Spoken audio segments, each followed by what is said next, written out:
मीरगंज। जहिया से चढ़ल बारे दशहरा दिन रात रहेला घरवा से बहरा।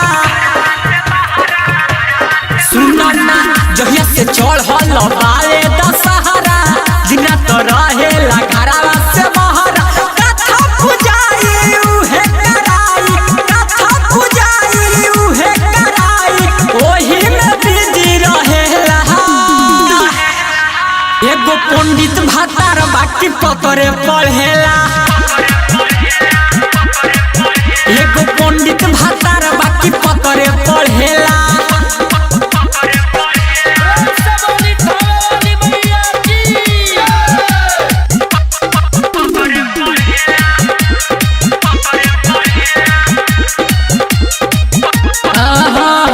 माई के हरदम करे गुणगान हो, पूजा में रहेला कर ध्यान हो। सुनंदा माई के हरदम करे गुणगान हो, पूजा में रहेला कर ध्यान हो। माई के भक्ति में भइल बा पागल, उन्हीं के सेवा में रहेला लागल।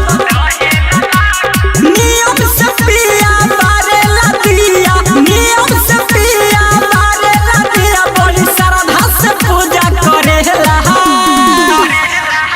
एगो पंडित भातार बाकी पतरे पढ़ेला,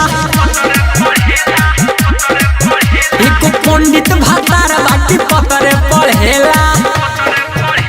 रागनी रिकॉर्डिंग स्टूडियो मीरगंज।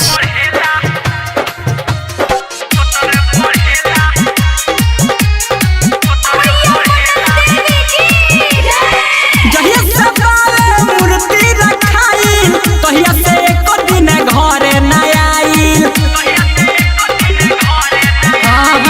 जहिया से बारे मूर्ति रखाई, तहिया से एको दिन घरे न आइल।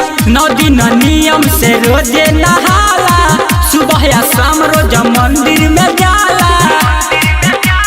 राइटर सस्तिया बुलेट राजा, मासूम कवि पिया बुलेट राजा, ओही जा हरदम रहेला।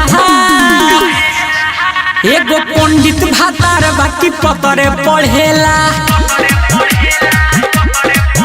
एगो पंडित भातार बाकी पतरे पढ़ेला। सुनो ना जहिया से चढ़ल बारे दशहरा दिन रात रहेला घरवा से बहरा। कथा पूजाई उहे कराई, कथा पूजाई उहे कराई, ओही में बिजी रहेला। एगो पंडित भातार बाकी पतरे पढ़ेला, एगो पंडित भातार बाकी पतरे पढ़ेला। Presented by Ragini Music।